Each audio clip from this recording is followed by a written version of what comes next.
समय किसी के लिए नहीं रुकता। कहते हैं कि जो समय बीत गया वो कभी वापस नहीं आता।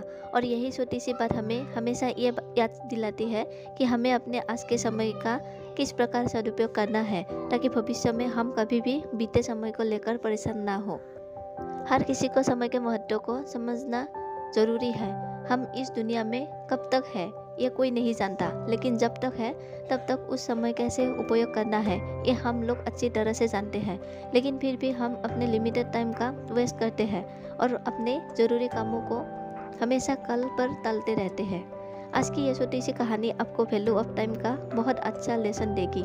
इस मोटिवेशनल कहानी को एक बार ज़रूर पढ़ें। ए short motivational story on value of time in Hindi. ये छोटी सी मोटिवेशनल स्टोरी महाभारत का एक हिस्सा है, जिसमें भीम ने अपने बड़े भाई युधिष्ठिर को समय के महत्व को समझाया, और वही चीज़ हम लोगों के लिए भी बहुत ज़रूरी है। इसलिए इस मोटिवेशनल स्टोरी इन हिंदी को अंत तक पूरा पढ़ें। यह कहानी है महाभारत के समय की। महाभारत के युद्ध के बाद युधिष्ठिर ने राजा के रूप में शासन करना शुरू किया। युधिष्ठिर अपनी दानवीरता और उदारता के लिए प्रसिद्ध था। जो कोई भी दान पाने की इच्छा से युधिष्ठिर के पास आता, वो कभी खाली हाथ नहीं लौटता। एक बार देर रात को एक भिखारी महल के दरवाजे पर आया और दान मांगने लगा। उस समय राजा युधिष्ठिर सो रहे थे। रानी द्रौपदी ने उन्हें जगाया, लेकिन युधिष्ठिर ने कहा, मैं बहुत थक गया हूँ। भिखारी को सुबह तक इंतजार करने के लिए कहा। कल सुबह उठने के बाद मैं उसे उसके वजन के बराबर सोने की सिक्के दूंगा। द्रौपदी ने यह बात भीम को बताई। भीम ने जब ये बात सुनी तो वो तेजी से उस बड़ी घंटी के पास गया जो महल की छत पर थी, और वो घंटी सिर्फ तब बजाई जाती थी जब राजा युधिष्ठिर कोई बड़ा युद्ध जीतकर वापस आते थे। भीम बिना रुके उस घंटी को जोर जोर से बजाने लगा। घंटी की आवाज़ सुनकर हर किसी को लगा कि राजा युधिष्ठिर किसी महान युद्ध को जीतकर वापस आए हैं, और ये देखने के लिए सभी पांडव और राज्यों के लोग वहाँ एकत्रित हो गए। काफ़ी देर तक घंटी बजती रही। अंत में राजा युधिष्ठिर को भी उठना पड़ा। गुस्से में उन्होंने भीम से पूछा, तुम इतनी रात को घंटी क्यों बजा रहे हो? भीम ने विनम्रतापूर्वक उत्तर दिया, ऐसा इसलिए है क्योंकि आज आपने बहुत बड़ी जीत हासिल कर ली है। यह सुनकर राजा युधिष्ठिर चौंक गए और पूछा, ये तुम क्या कह रहे हो? भले इतना रात को मैंने कौन सा युद्ध जीत लिया है? भीम ने उत्तर दिया, बड़े भाई, आज आपने समय को ही जीत लिया है। आपने महारानी से कहा कि भिखारी को दान कल सुबह मिलेगा। अब यह घोषणा तो कोई तभी कर सकता है जब वो समय के साथ जीत हासिल कर ले। क्या आप यकीन है कि कल सुबह तक आप दान देने के लिए जीवित रहेंगे, और या फिर भिखारी इसे प्राप्त करने के लिए जीवित रहेगा? यह सुनकर युधिष्ठिर को भीम की बात का एहसास हुआ, और उन्होंने तुरंत उस भिखारी को अंदर बुलाया और उसे दान दे दिया। Lesson we learn from this motivational story. हम सभी के पास लिमिटेड टाइम होता है और कोई नहीं जानता कि आने वाले कल में क्या होगा।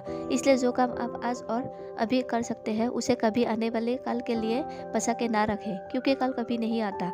हमारी ज़िंदगी हमारे आज से ही चलती है। अगर ज़िंदगी को बेहतर तरीके से जीना है तो हमेशा आज में जिए। कल क्या होगा इस बारे में ज़्यादा ना सोचें, क्योंकि जो खुशियाँ आपका आज आपको देगा हो सकता है वो खुशियाँ कल आ ही ना पाए।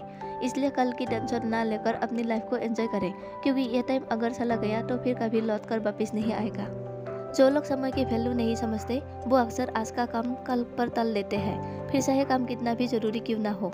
ऐसे लोग खुद का समय तो बर्बाद करते ही है, और साथ ही वो दूसरों का समय भी बर्बाद कर देते हैं। कोई भी काम चाहे वो बहुत ज़रूरी हो या ना हो, लेकिन वो काम अगर आप आज कर सकते हैं तो उसे कभी भी कल पर ना डाल दें। काम को टालते रहने की आदत कई बार हमारे लिए और साथ दूसरों के लिए भी मुसीबत बन जाती है। समय का सदुपयोग करना हम सभी के लिए बहुत ज़रूरी है। बर्बाद हुआ समय कभी लौटकर वापस नहीं आ सकता। जो काम सही समय पर हो सकता है उसे करने में कभी देरी ना करें। जो लोग अपने समय का सही उपयोग करना जानते वो ज़िंदगी में कभी भी समय का रोना नहीं रोते, क्योंकि उनका हर काम उनकी सोच और समय के हिसाब से सही होता है। वरना आपको बहुत से ऐसे लोग भी मिल जाएंगे जो हर वक्त यही कहते रहते हैं कि मेरे पास तो टाइम ही नहीं है। टाइम सबके पास बराबर होता है। हर किसी को दिन के 24 घंटे ही मिलते हैं।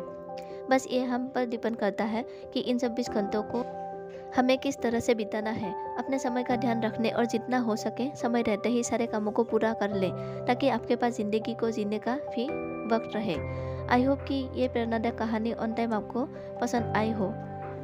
अगर आप इस चैनल पर नए हैं तो इसे सब्सक्राइब जरूर करें। इस हिंदी मोटिवेशनल कहानी को शेयर जरूर करें। धन्यवाद।